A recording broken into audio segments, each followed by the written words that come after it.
지금으로부터 700년 전, 단 4줄로 쓰인 시 한 편이 있다고 상상해 보세요. 그런데 이 시가 세상을 완전히 다르게 볼 수 있게 해주는 한 장의 지도 같은 역할을 한다면 어떨까요? 고려시대의 위대한 스님, 나홍해근 선사가 남긴 오도송이 바로 그런 작품입니다. 지금부터 이 놀라운 지혜의 암호를 우리 함께 풀어보겠습니다. 바로 이 시입니다. 전부 한자로 되어 있어서 언뜻 보면 뭔가 아름답긴 한데 꼭 비밀 암호문 같기도 하죠. 하지만 걱정 마세요. 오늘 이 안에 담긴 지혜의 코드를 한 글자, 한 글자씩 뜯어보면서 그 깊은 뜻을 함께 파헤쳐 볼 거니까요. 자, 그럼 그 여정의 첫걸음부터 시작해 볼까요? 바로 첫 번째 구절입니다. 이 구절은 깨달음을 얻기 전 어쩌면 우리 대부분이 지금도 경험하고 있는 마음 상태, 바로 미라고 불리는 이 혼란스러운 상태에 대해 이야기하고 있어요. 미즉사나 위소경. 이 첫 구절은요, 나와 세상 사이에 그어진 보이지 않는 벽에 대한 이야기입니다. 시인은 말하고 있죠. 우리가 겪는 모든 갈등과 고통은 바로 이 분리된 느낌에서 시작된다고요. 한자를 하나씩 뜯어보면 의미가 정말 선명해져요. 첫 글자, 미. 우리가 미로라고 할 때 쓰는 바로 그 헤맬 미자입니다. 뭔가 안개 속처럼 흐릿하고 혼란스러운 상태를 말하죠. 두 번째 즉은 법칙할 때 쓰는 글자인데 여기서는 문법적으로 주어하면이라는 조건을 걸어주는 역할을 해요. 그러니까 혼란스러우면 쭉쭉쭉 이렇게 문장이 시작되는 거죠. 산하는 산과 강, 즉 내 눈앞에 펼쳐진 세상 전부를 의미하고요.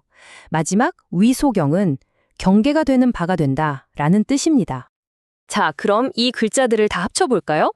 혼란스러우면 산과 강이 경계의 세계가 된다. 이게 무슨 말이냐면요. 세상이 나를 가로막는 거대한 장애물처럼 느껴진다는 거예요. 나와 세상 사이의 근본적인 갈등, 모든 이야기는 바로 여기서부터 시작됩니다. 이것이 바로 미의 상태인 거죠. 세상은 내가 아닌 외부의 어떤 존재, 즉 남처럼 느껴져요. 그리고 그 경계선 위에서 온갖 고통과 집착이 피어납니다. 깨닫지 못한 우리 중생들의 상태, 우리의 영적인 여정이 시작되는 바로 그 출발점입니다. 하지만 이 시는 우리를 그 혼란 속에 내버려 두지 않습니다. 이제 모든 인식이 180도 뒤바뀌는 정말 극적인 전환의 순간이 찾아옵니다. 바로 두 번째 구절, 깨달음, 즉 오의 순간이죠. 올해 진진시전신, 첫 구절이 분리와 경계의 세계였다면 이 두 번째 구절은 그 모든 벽이 허물어지는 아주 심오하고 완전한 하나됨의 세계를 노래합니다. 여기서도 한자를 하나씩 뜯어보면 그 의미가 정말 깊어져요. 올해는 깨달을 오와 올레가 합쳐져서 깨달음이 오니 또는 깨달은 다음에는 이런 뜻이 되고요. 여기서 정말 재밌는 표현이 진진이에요. 티끌 진자를 2번이나 썼잖아요. 이건 세상의 모든 티끌, 아주 작은 먼지 하나하나까지 그 무엇도 빼먹지 않겠다는 강력한 강조의 표현입니다.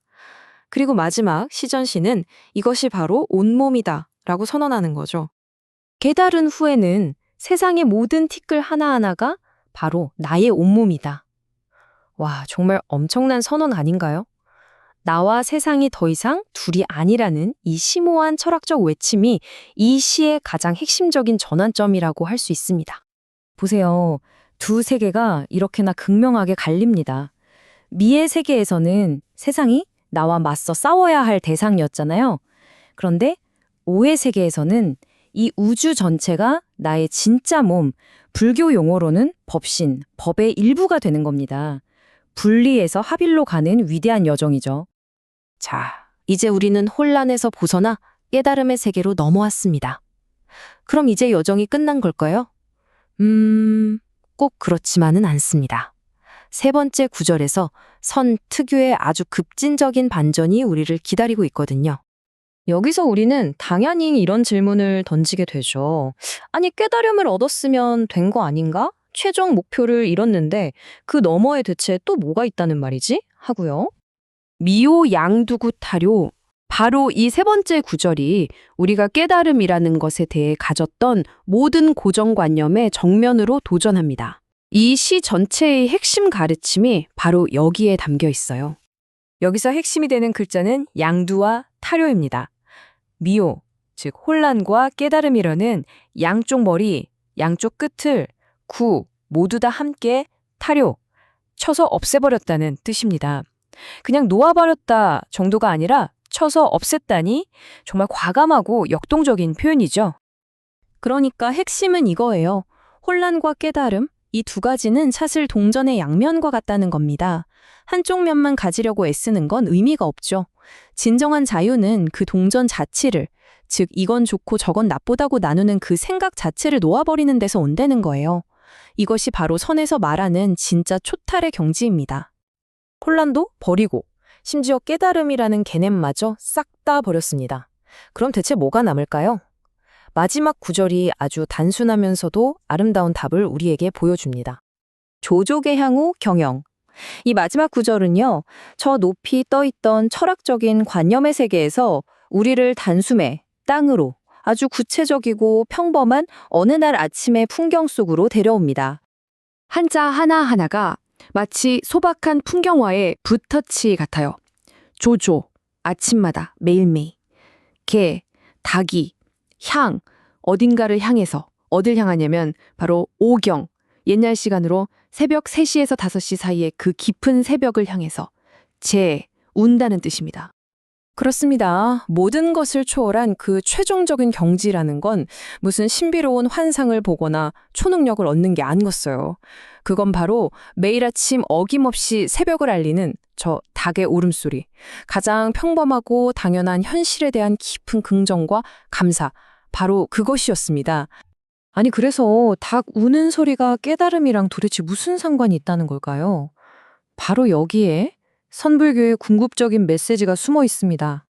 바로 선의 핵심 원리인 평상심시도, 평범한 마음이 곧 도이다 라는 말입니다. 무언가 특별한 것을 찾아 헤맬 것이 아니라 바로 지금 이 평범한 일상 속에 모든 진리가 담겨 있다는 거죠. 길고 긴 여정의 최종 목적지는 결국 나의 평범한 하루, 바로 여기였던 셈입니다.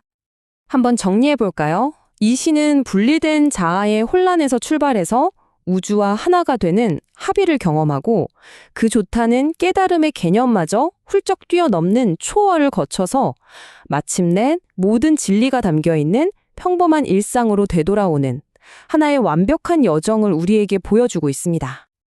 그리고 이 시는 우리에게 마지막 질문을 남깁니다. 어쩌면 가장 심오한 진리는 아주 먼 곳이나 오래된 경전 속에만 있는 것이 아니라 바로 우리 자신의 평범한 하루 속에서 우리가 알아봐 주기를 조용히 기다리고 있는지도 모릅니다.